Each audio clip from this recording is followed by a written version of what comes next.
Welcome to Amusing Jews, where we celebrate Jewish contributors and contributions to American popular culture. I'm Jonathan Friedmann. And I'm Joey Angelfield. Producer-engineer Mike Tomren is working somewhere behind the scenes.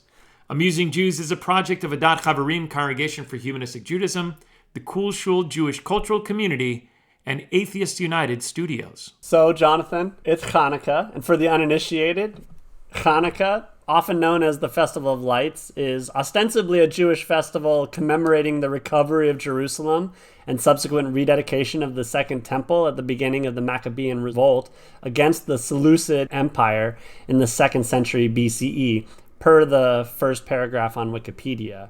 And we can go in a little bit more into it, but I would say one of the more vehement battles that we see taking place in our current day and age is how the heck to spell it, or to be more correct, how to transliterate Hanukkah, a Hebrew word, into English letters. And I've seen people hazard a few different tries. But today, our guest, Jonathan, co-host and creator of this podcast, has a book out where he has 100,000 ways to spell Hanukkah. Jonathan is a professor of Jewish music history and the dean of the Master of Jewish Studies program at the Academy for Jewish Religion, and much more there. He's also director of Jewish Museum of the American West, president of the Western States Jewish History Association, and community leader of Adat Chaverim Congregation for Humanistic Judaism, Los Angeles. So, Jonathan, here you are, and I'm talking to you about your book, your pandemic book. Great to be on our show as the guest. Yeah, actually, it all started 2020, the Hanukkah week, the 8 days of Hanukkah. I was sitting around with nothing to do, as a lot of people were. And as you said, kind of unfolding during this period, I happened upon a number of different transliterations. It would expand to about 36 or so, 37 that I found online just searching around, being bored. And each night I kind of added to my collection, as it were, taking the different syllables from the different transliterations, some of them really wacky, starting it with an X or a J, doing all kinds of fancy stuff with the word. And as the nights unfolded, just as the light increases with each night of Hanukkah, my transliterations were going from 40 to 1,000 to 5,000 to 10,000, ultimately ending with about 107,500 something. I don't remember the exact total, but I can tell you it was a work of obsession, and I neglected all my other duties and my family during that time. But what we have as a result is an almost 800 page book of different ways of spelling this wacky word, Hanukkah. Yeah, no, indeed. And, having read the introduction again last night and earlier today, I noticed you had what seemed like, 82 notes in the introduction. Seems kind of maximalist in a way, just like your approach to spelling Hanukkah. But yeah, I don't know. Is this your most academic work to date? Hardly. But I will say this. I did want the introduction of the book, which you're alluding to be also kind of a primer on the history of Hanukkah, and specifically how it has become what it is in the United States, which by and large is a post-World War II phenomenon, and a way to, this is going to sound weird, but to get Jews to stop celebrating Christmas so hard. So, it took a lot of research to kind of put together the argument, but I think that if someone is academically minded, they will appreciate that little section. But the rest of it is just, amusing silliness. It definitely is that. And it got me also wondering today. I was starting to wonder if there wasn't a way to spell Hanukkah in such a way that it almost looked like it was Christmas that you were spelling, Xmas or even Kwanzaa. It seems like there might be a way to, like, since you have 100,000, what did you say, 107,000 ways to spell it, it seems like you could really go some pretty bizarre places with it. Yeah, I mean, there's different opinions in terms of which letters are appropriate. Certainly the X was probably originally Just a clever way to draw a connection between Xmas and Ex Hanukkah, like Hanukkah, just to kind of put it in the seasonal vernacular. But, various languages, Spanish in particular, might, turn the X into a he anyway. So all of that kind of made sense to me. And I think the weirdest one that I happened upon, and this was all retrospectively, I probably could have done it in a much more efficient way and use some kind of program to generate these. But I came up with each of them individually because I'm something of a Luddite, and I just sort of sat at my computer for too long doing this. But the funniest one is probably Janice, Janice, which is Hanukkah, using some of the Ladino and Yiddish and, sort of splicing it together in this hybrid Frankenstein thing. But as you say, there are a lot of possibilities there that might at first glance look like something else. But in the context of a book called 100,000 Ways to Spell Hanukkah, I'm leading the reader to see them as Hanukkah, even if they look incredibly wacky. I'll give you an example. Just randomly flipping here through the book, like on page 637, somewhere in the middle, JAAHNNOUKKHOHH. Now, reading that in the wild, you might not say that rings of Hanukkah, but hey, man, I was very rigorous in this project to the extent that I was only using attested, other people's attempts to spell Hanukkah and using syllables from those particular iterations. So that crazy spelling that I just said is spliced together from actual transliterations. So each of the syllables is accounted for in some version of the spelling of Hanukkah that you'll find out there.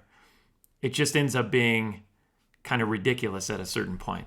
And you mentioned the one that looks for most of our eyes like Janice. That's the one that definitely made me laugh out loud when I was reading the introduction. I'm wondering, since you've written this, have you attracted any, I don't know, weird, gematria people, the ones who make all that symbology out of Hebrew letters, or other kind of weird numerologists, any kind of interesting linguistic nerds come out of the woodwork about this book? Not that I'm aware of. It could have happened and it might happen. And if it does, I'll be thrilled, because that area of Jewish commentary to me is kind of amusing anyway. So knowing how I came up with these versus how someone might interpret in some crazy way, this particular spelling is, foreshadowing the coming of the Messiah or something like that. I would love to see that. I don't know, what the traction is for this book out there in the wild. I haven't really been keeping track of that. I know a lot of my friends have found it a nice gift to give to others during the holiday season. But yeah, my hope really is to normalize these wacky transliterations. And I'll say this too. You mentioned seeing on Facebook different people posting how clever they are that they came up with a dozen or whatever. I'm hold my latke. I've got 100,000. You got nothing. It's actually pitiful to see other people trying to put together what they think is clever, because it's going to be in this book along with, again, over 100,000 other possibilities. If you really want to go nuts on this, you can. You can never spell Hanukkah the same way twice with this book, as your resource. That's true. I'm thinking a little bit about the people who would memorize a phone book. There are people out there who could probably just use this, and they could at least, maybe cross it off every time that they've used that spelling. And one thing too, I've written a lot of books, but this one is both my longest book because of the page count, but it's also the shortest because it's really just one word over and over and over and over again. Because I mean, honestly, it's pretty expansive too. You don't cheat using a bunch of margin space. You're really filling up these pages, and it's all the more impressive thinking that you didn't use some kind of keystroke or copying and pasting. I'm pretty floored by that. I'm glad that you've returned back to family and gainful employment. Yeah, but I'll tell you, it was kind of a fun process. I'm now nostalgic about it a couple years later. During this intensive, obsessive, ridiculous thing, I was listening to a lot of like old time radio programs and stuff. I just went through hours and hours of like Dick Tracy and The Shadow and Superman radio shows from the 30s and 40s. Part of this was making the best use out of staying at home, kind of figuring out what we're going to do with our lives during this pandemic. And it was very, very entertaining for me personally. And now I'm kind of nostalgic. I wish I had the spare time that I did to look at this and think I'd put this together in 8 days. I can't imagine ever having that opportunity until the next pandemic, puts us in lockdown again, which, for some of us who avoid the hardships, it's like, me time. Not so bad. You can make the best of it. Yeah. And I thought I had a great segue until you started saying that, Jonathan. But I was thinking a little bit more about how you were saying, this was like a project about amusing yourself. And I wanted to sort of segue into saying a little bit more about, what inspired you to incept this podcast, I think. And, maybe we could go back to talking a little bit more about, all the Judaization of American Christmas and things like that. But yeah. But now that we've gotten to pick your brain a little bit about the book, I don't know. What are your thoughts? That's a great question. And in fact, I'm a big believer in determinism. Everything has a cause and effect and a chain of such that gets us to wherever we are now. Like it couldn't have been any other way.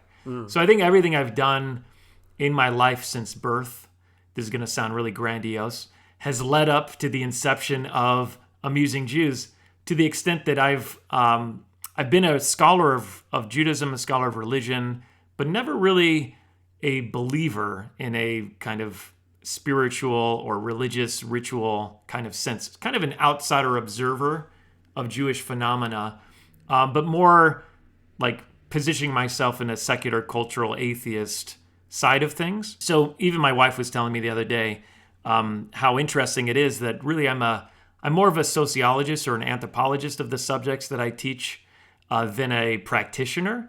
But I think that gives me a good perspective on things like Hanukkah, right? Because certainly getting older, past childhood, Hanukkah sort of, at least for me, diminishes in terms of its excitement, its importance in my life. If I didn't have kids of my own, would I be doing anything for Hanukkah? Question mark. If I didn't have a community that gets together, would I be doing anything?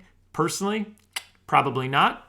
But in order to kind of stay connected to my Jewish identity, I've found ways to bring my education and my background into the subject matter. So increasingly, like with Hanukkah, looking at the history of it and kind of retrieving some excitement in the idea of, hey, I can contribute something that hasn't been done before, something that's in line with kind of a, let's call it informal tradition of the holiday, which is Romanization, spelling different ways, and, have fun with it and make it fun again. I think that's kind of my approach to Judaism in general now. How do I make it fun? How do I entertain myself? And essentially moving into the pop culture realm and celebrating and examining Jewish popular history, meaning particularly American popular culture and Jewish contributions to it. That's been the kind of sustaining element in my life. I feel like I don't need ritual anymore because like every day I'm learning something new about myself and my people, as it were, but even about the broader world and the contributions of Jews. That gets me excited. So I guess what I'm trying to say is, as an example of a person who's in the 21st century moving away from religion, which is pretty normal, and I'm a Xennial on the kind of edge of Generation X and Millennial. My people, my age group, decreasing interest in such things, and younger generations even more so. Yet, having an identity, whether it's a Jewish identity or some other identity, is really important and really exciting for a lot of people. So I see this whole project as sort of an extension of my own desire and interest in retaining a Jewish identity as a secular, proud secular Jew in this new kind of cultural moment, as it were.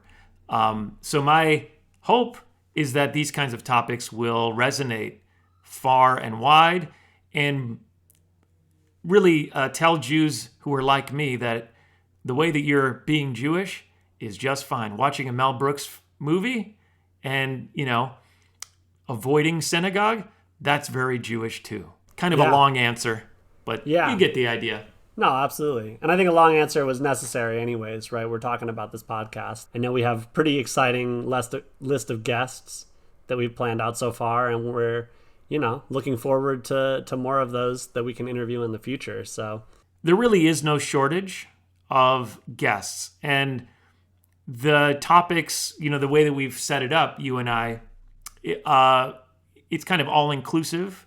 And the neatest thing about it is, from a certain perspective, our guests are people who happen to be Jewish.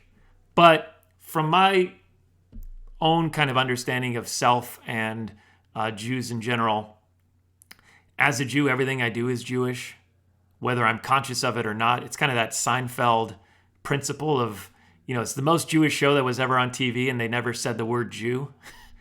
You know what I mean? I think that there's like no limit in terms of the guest potential.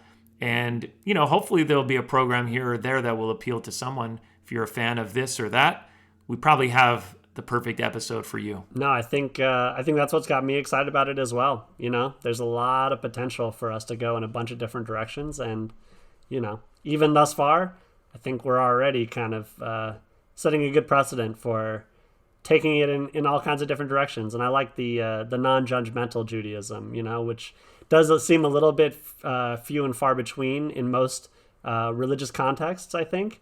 So it's a little bit nice to, like you said, I think, engender a little bit of hope and just saying like, yeah, it's all right. That's cool too. You belong. You're doing it right. Yeah. Affirming our existence because we do exist. Yeah. Yeah. Completely different approach to what you were saying vis-a-vis, Hold My Latke.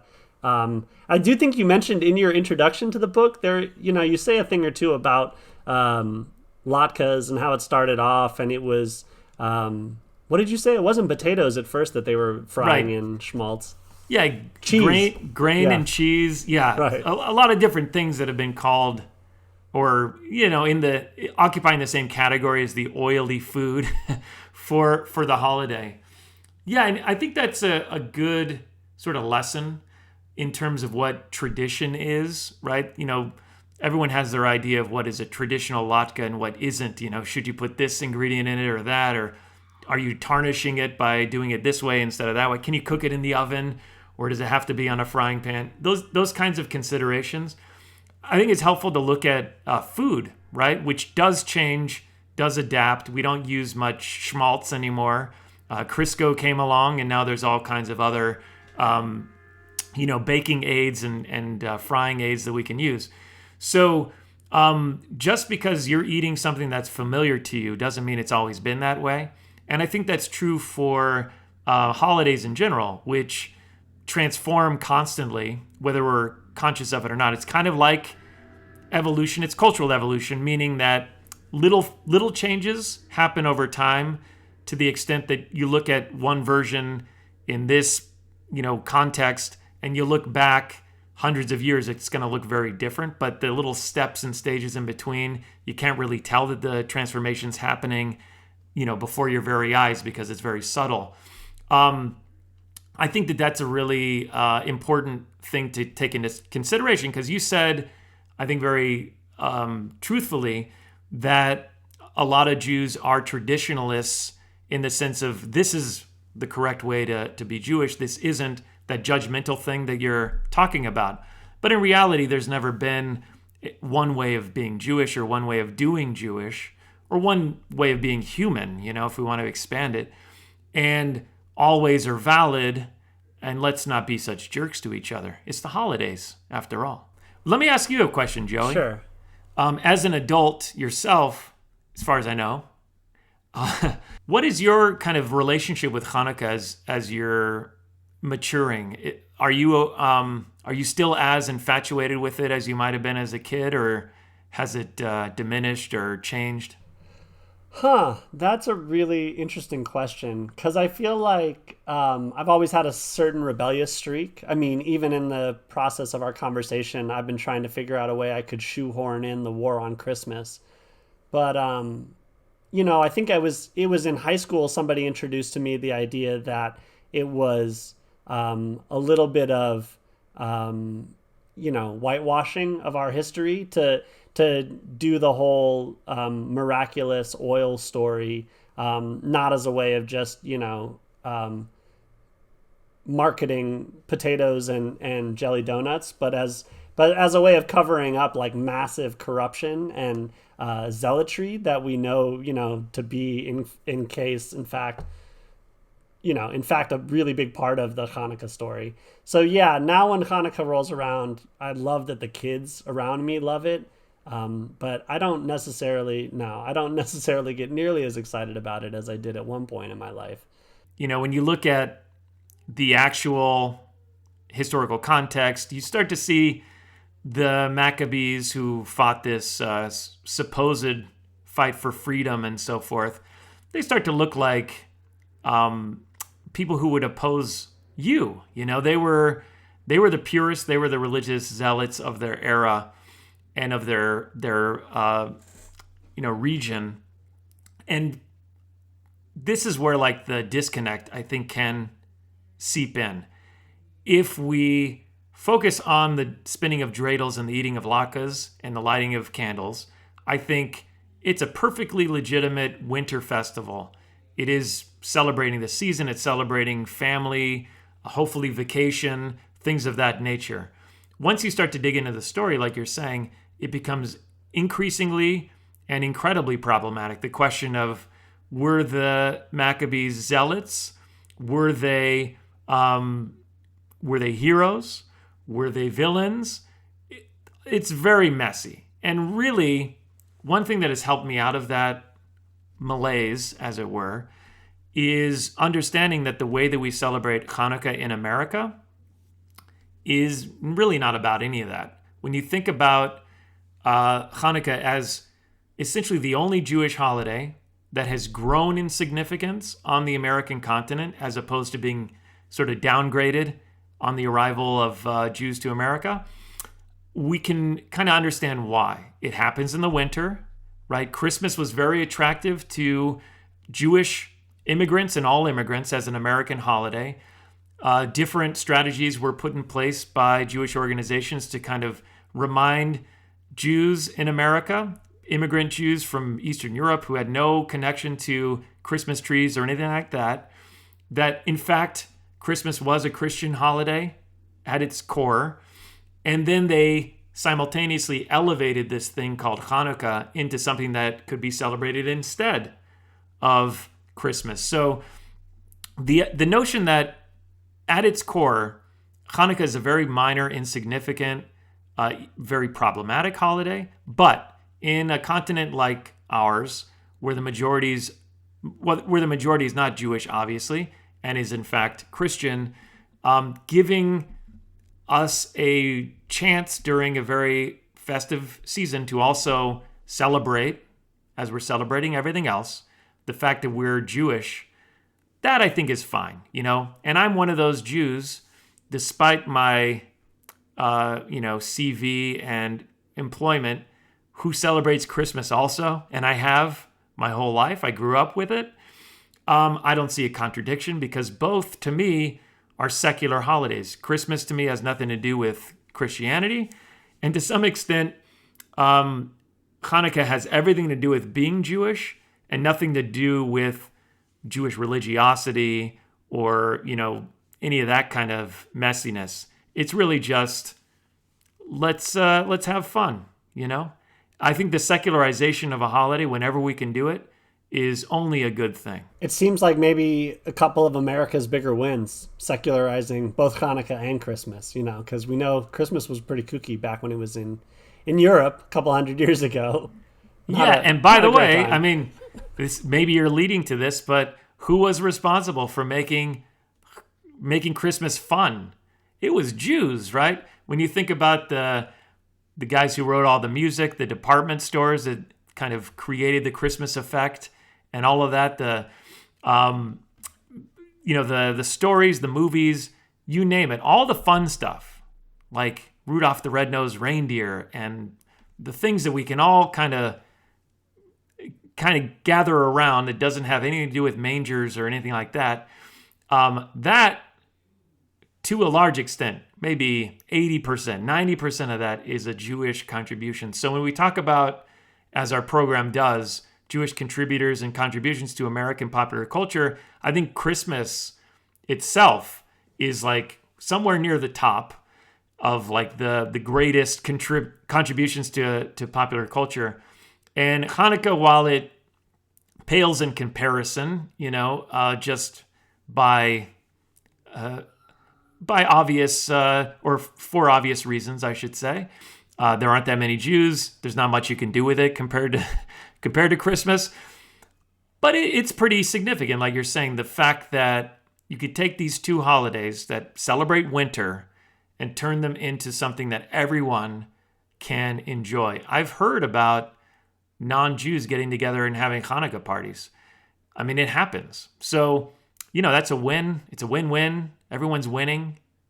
Sorry to quote someone on that, but I think thinking about this sort of thing is going to make my Hanukkah/winter holiday season a lot more fun.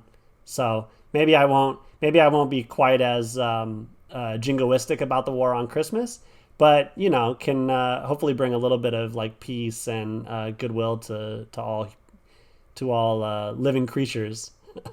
Well, and you can wish people a happy Hanukkah in 100,000 different ways. That's right, exactly. Hanukkah greetings. Well, I think that's probably all we have for today. So, to our audience, now back to your regularly scheduled lives.